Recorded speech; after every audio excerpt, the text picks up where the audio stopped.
Hola, nosotros somos del equipo 2 y vamos a exponer sobre la literatura de la época medieval. Los integrantes de este equipo son Elda Antonio Antonio, Óscar Edén Caballero Reyes, Darcy Yesenia Castillo Valdés, Guillermo Alberto García Hernández, Jazmín González García y Diego Alexander Mendoza López. La literatura medieval es toda la manifestación escrita que se produjo en la Edad Media, la cual inicia luego de la caída del Imperio Romano hasta el inicio del Renacimiento. El lugar de desarrollo de la literatura es el continente europeo. Se caracterizó por generar obras que en su mayoría eran de autores desconocidos, donde se tocaban temas relacionados con la moral, la religión, las historias de caballería, textos religiosos, entre otros. Fue escrita inicialmente en latín y luego en lenguas nacionales de algunos países.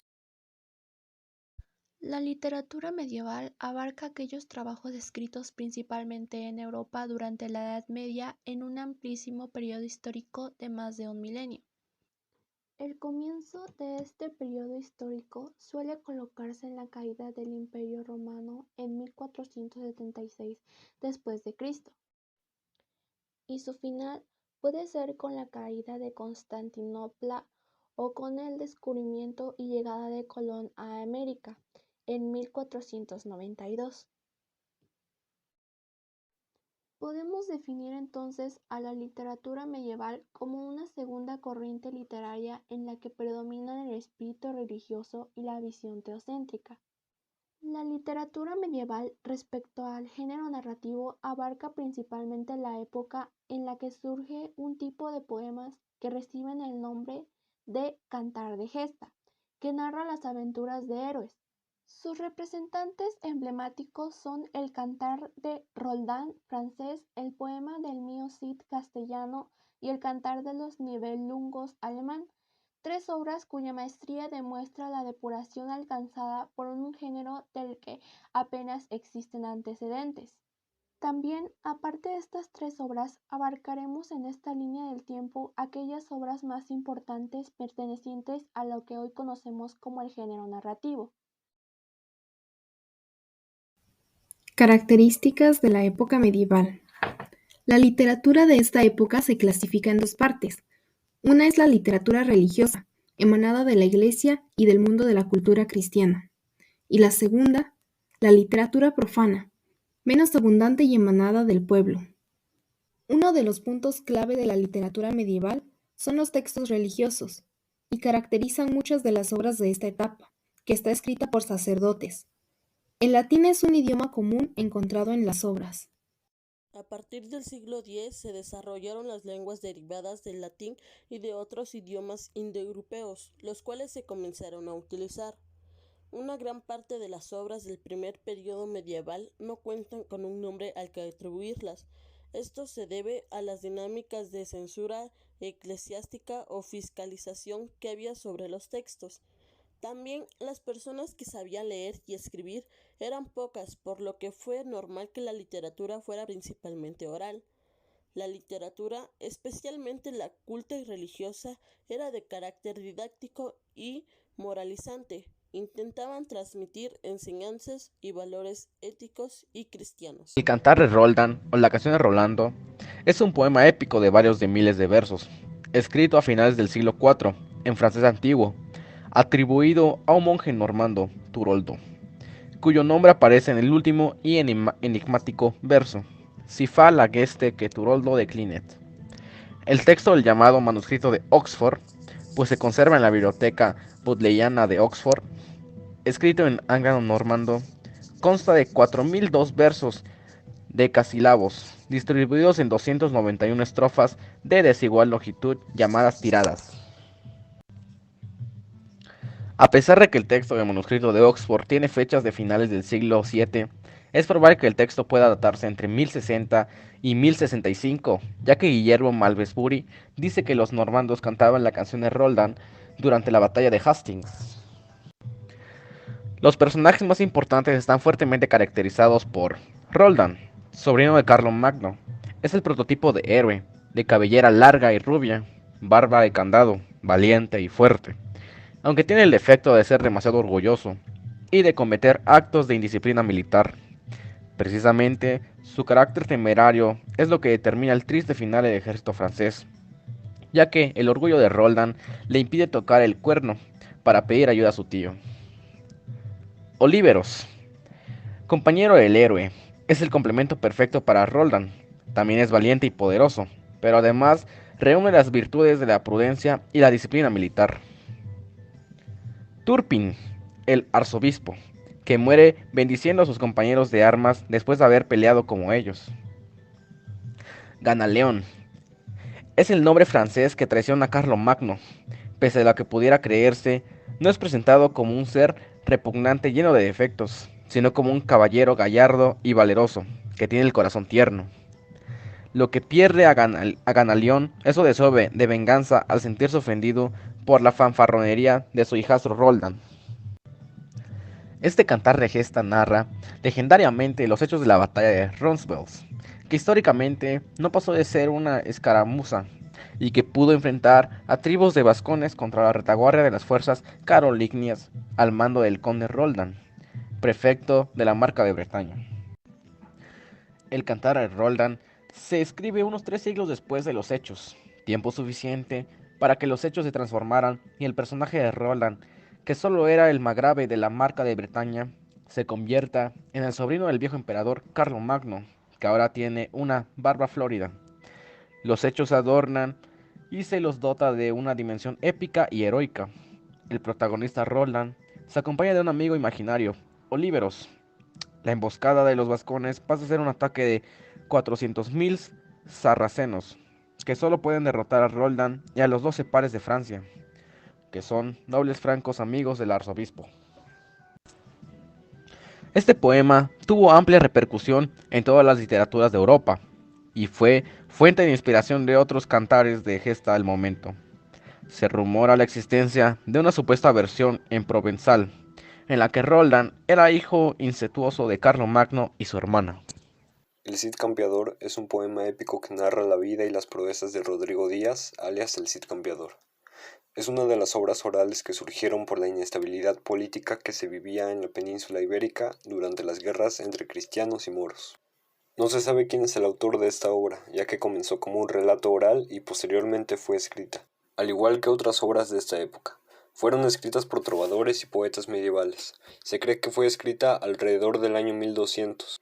Esos trovadores y poetas cantaban esta obra poética en pueblos, en castillos para la nobleza y a los peregrinos, quienes popularizaron esta obra cantándola y extendiéndola por toda la península ibérica.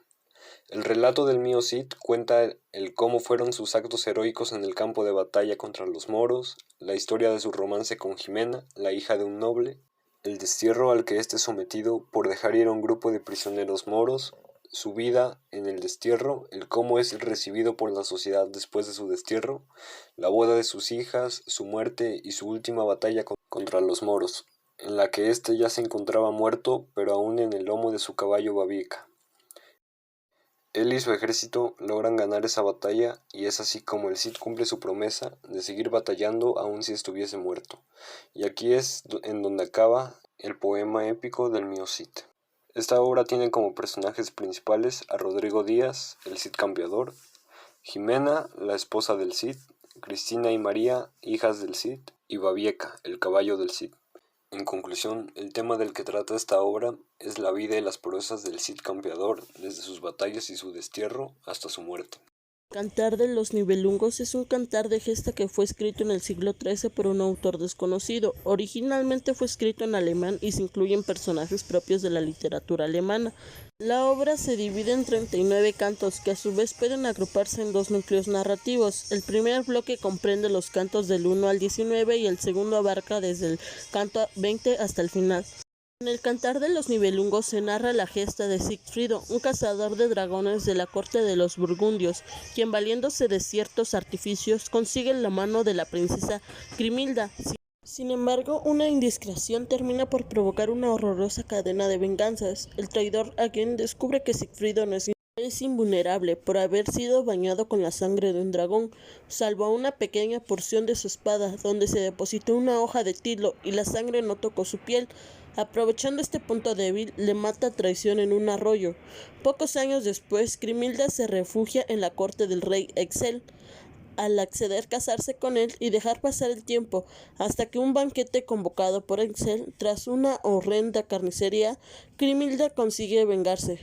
Sus hermanos Geiselher y Gernon son asesinados y Gunther y Hagen capturados. Finalmente ordena decapitar a su hermano Gunther, buscando la forma de conseguir que Hagen confiese dónde ocultó el tesoro de los Nibelungos, pero al negarse Grimilda toma la espada de Sigfrido y lo decapita.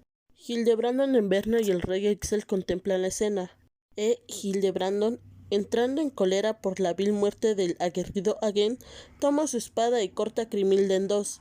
En lo que respecta a los personajes del Cantar de los Nibelungos, destacan dos rasgos fundamentales: la importancia de los protagonistas femeninas, Crimilda y Brunilda, que funcionan como motor interno de la acción, y la evolución psicológica de los personajes de mayor relieve, entre los que destacan el cambio que experimenta Crimilda a lo largo del Cantar.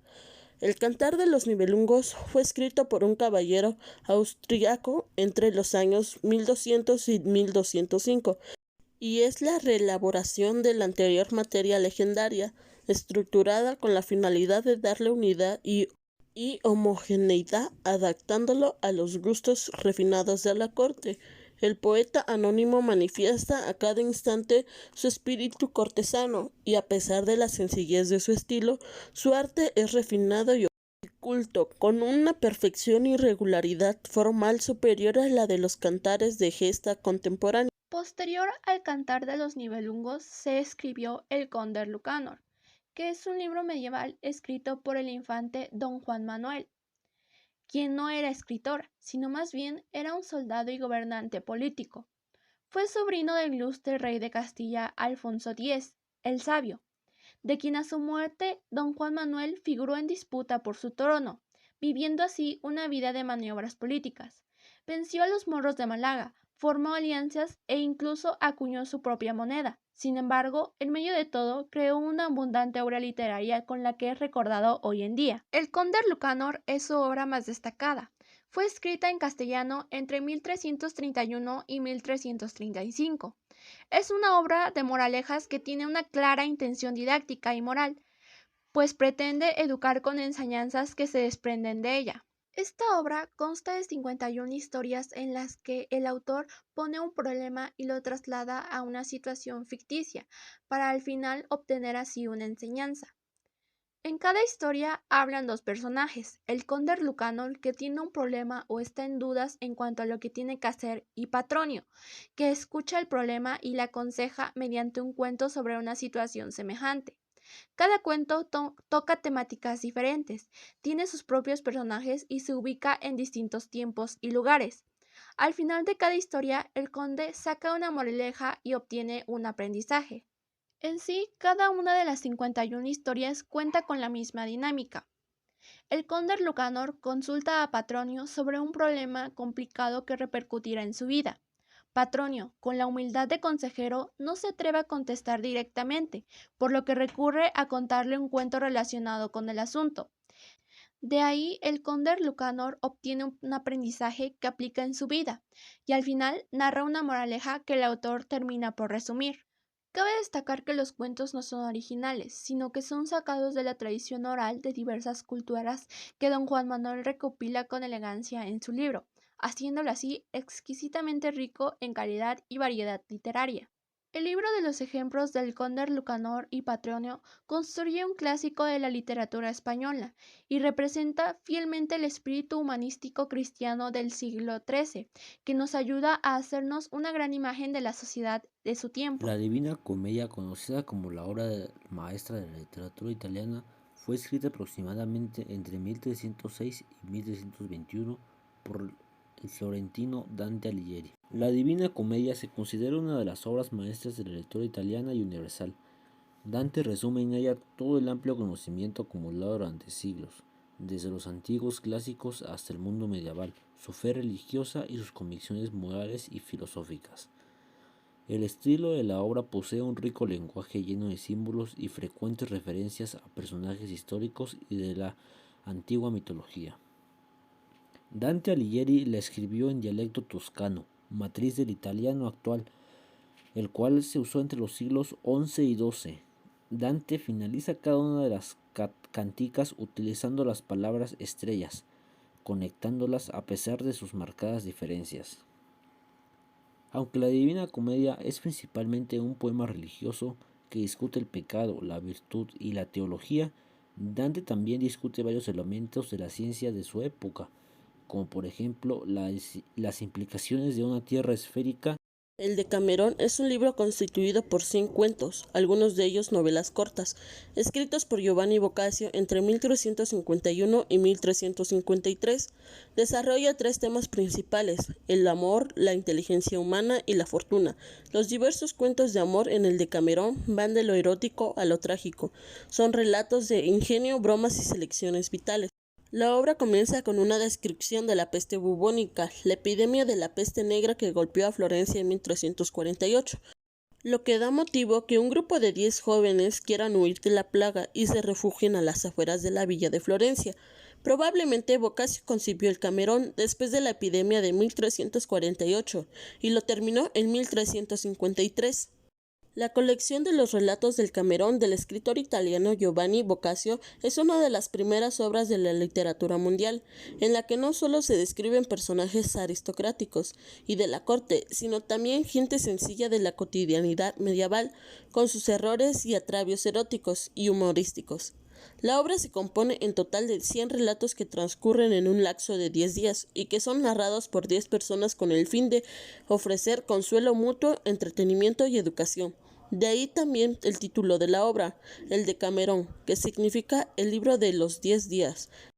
El Decamerón se centra en la descripción de la vida interior de los seres humanos, entre el medievo y el humanismo. Ya no es la voluntad divina la que decide sobre el destino de los hombres, sino el azar. Un azar que puede verse influenciado en la argucia, la lucidez y la inteligencia. Es necesario alejarse de las pulsiones, en particular de las pulsiones sexuales, que pueden desequilibrar todas las normas religiosas o sociales.